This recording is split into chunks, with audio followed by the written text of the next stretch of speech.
Bismillahirrahmanirrahim. Assalamualaikum warahmatullahi wabarakatuh. Apa kabar anak-anakku sekalian? Di pagi hari yang cerah ini, semoga anak-anak tetap dilindungi oleh Allah Subhanahu wa Ta'ala. Pertama-tama kita panjatkan rasa syukur kehadirat Allah Subhanahu wa Ta'ala yang telah memberi kita dari jalan yang gelap ke jalan yang terang benderang. Dan kedua kalinya sholawat dan salam tak lupa tercurahkan kepada junjungan kita Nabi besar Muhammad Sallallahu Alaihi Wasallam. Anak-anakku sekalian, di sini saya akan menjelaskan tentang karakter seorang muslim. Apa itu karakter? Karakter adalah nilai-nilai yang khas, baik watak, akhlak, atau kepribadian seseorang yang terbentuk dari hasil internalisasi berbagai kebijakan yang diyakini dan dipergunakan sebagai cara pandang, berpikir, bersikap, berucap, dan bertingkah laku dalam kehidupan sehari-hari. Sedangkan seorang muslim sejati setidaknya harus memiliki 3 karakter, yaitu pertama, al-yaqin, keyakinan terhadap Allah, percaya dengan mantap terhadap Allah dan Rasulullah serta agama Islam. Karena ketiga karakter ini merupakan materi utama yang akan dijadikan bahan pertanyaan malaikat kepada kita di alam barzakh nanti. Ibnu Qayyim al-Jauziyah rahimahullah menyebutkan dalam kitab Madarijus Shalihin bab Manzilatul Wahyi bahwa sifat yaqin menempati maham atau kedudukan tinggi di sisi Allah Ta'ala. Beliau menjelaskan bahwa lebih lanjut Allah Ta'ala mengkhususkan hanya orang yang mencapai maham yakinlah yang mendapatkan petunjuk dari Allah. Hal ini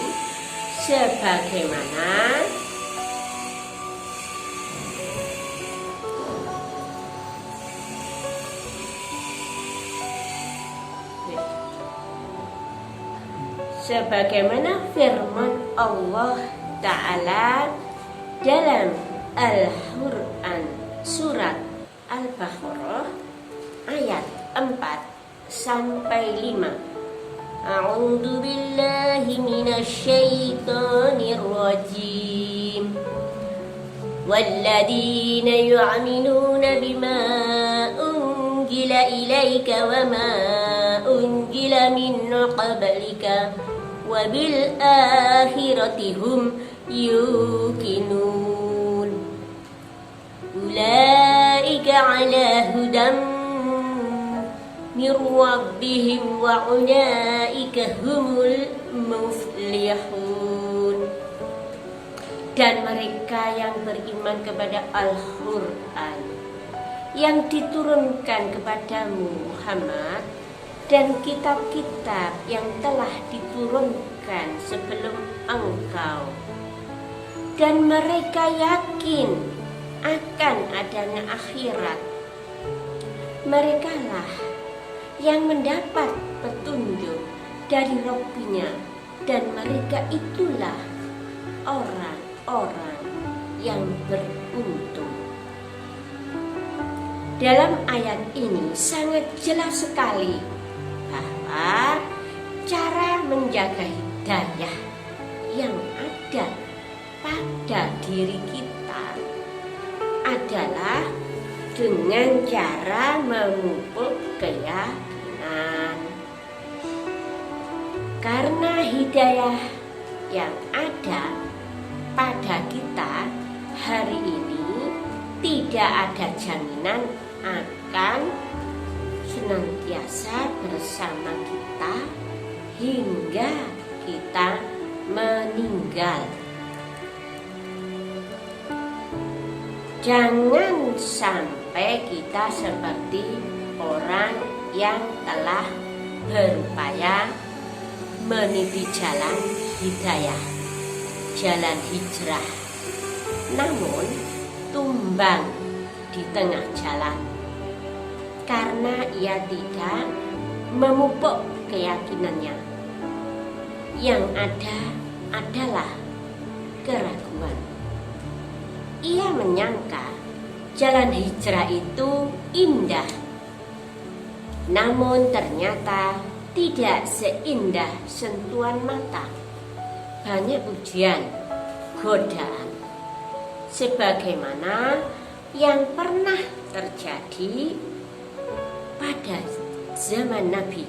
Seorang yang masuk Islam di Madinah, imannya diuji, mendapat ujian pada hartanya, ujian pada keluarganya, hingga akhirnya ia menyalahkan jalan hijrah dan jalan hidayah.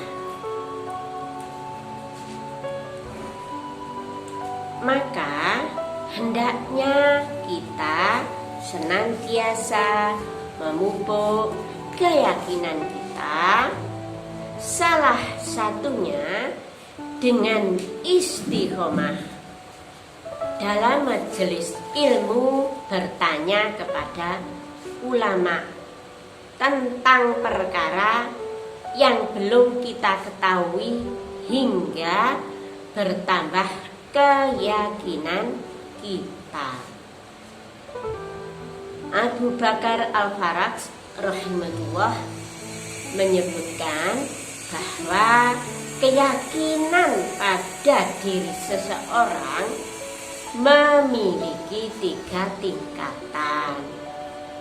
Pertama, yakin al-mahbar, yaitu meyakini setiap informasi yang Allah dan Rasul-Nya sampaikan dalam Al-Quran maupun hadis, baik terhadap perkara yang telah terjadi maupun akan datang.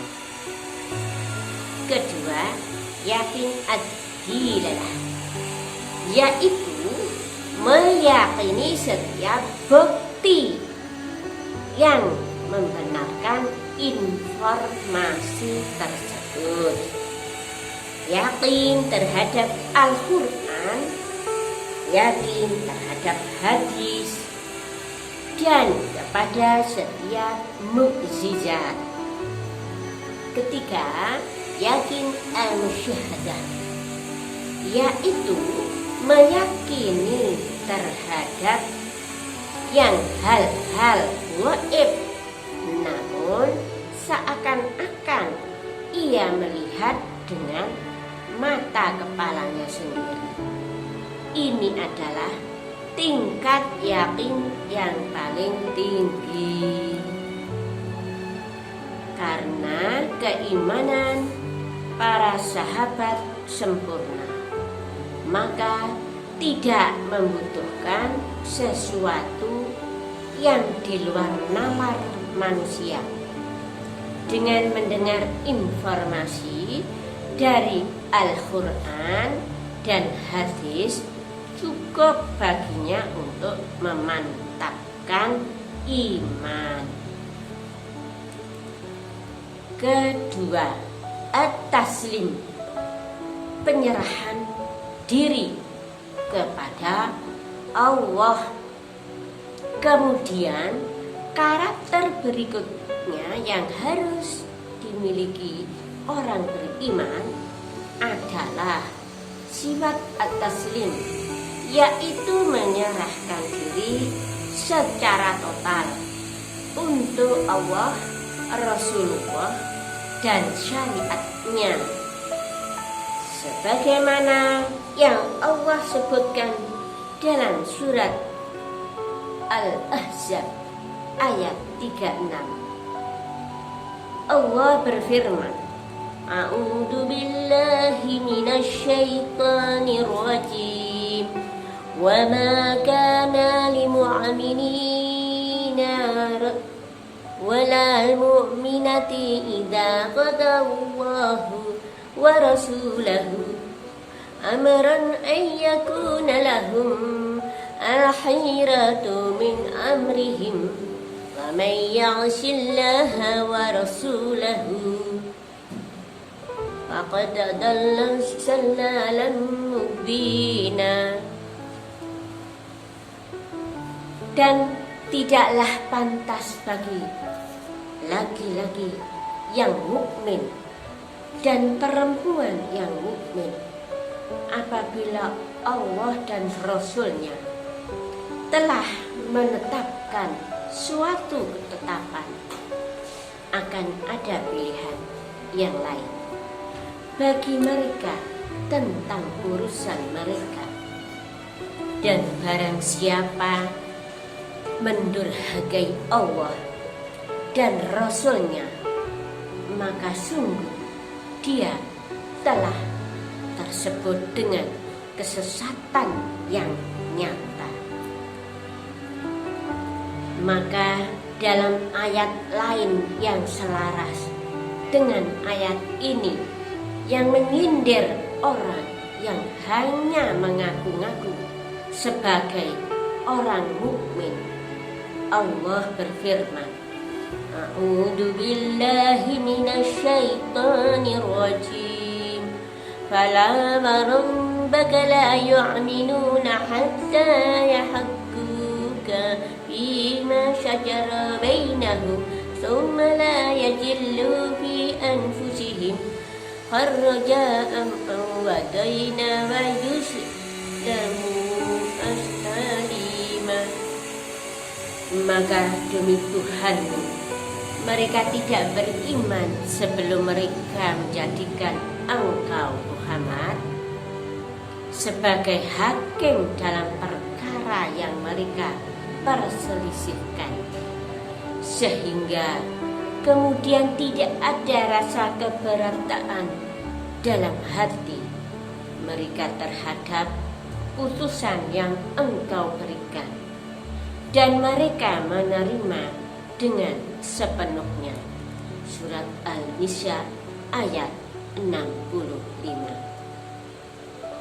Hari ini kita bisa melihat fenomena orang yang mengaku sebagai seorang muslim, namun ketika diajak menerapkan hukum Allah, ia menjadi orang yang pertama kali menentang, seperti perkataan Islam, ya Islam, tapi jangan sampai kita radikal dan ekstrim, mengatakan bahwa berhukum dengan hukum Allah adalah sikap radikal dan ekstrim.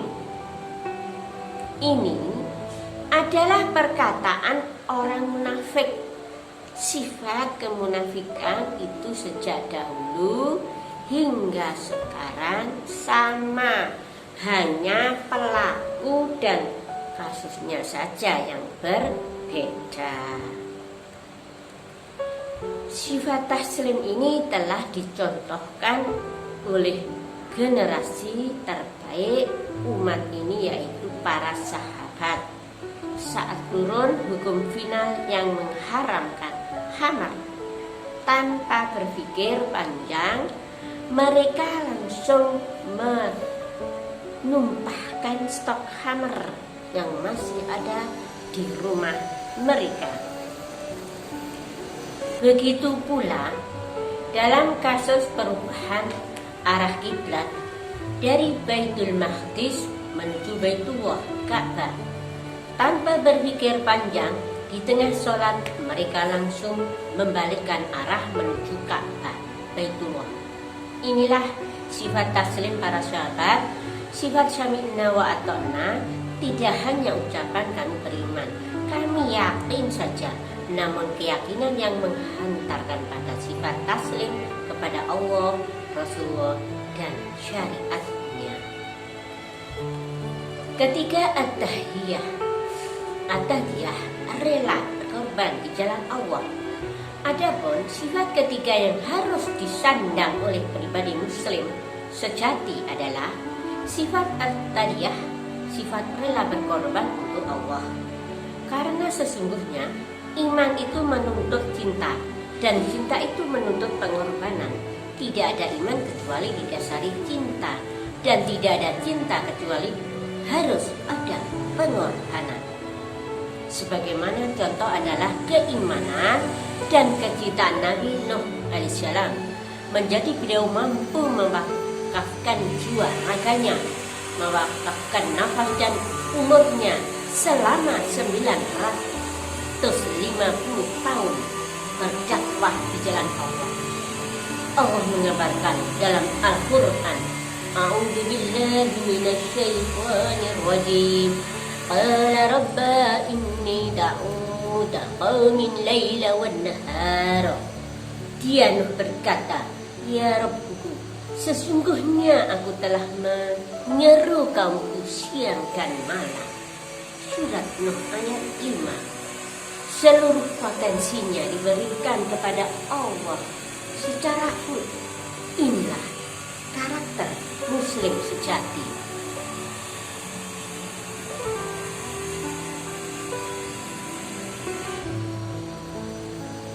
Inilah karakter muslim sejati yang ketiganya telah terangkum dalam surat Al-Hujurat ayat 15. A'udzu billahi minasyaitonir rajim.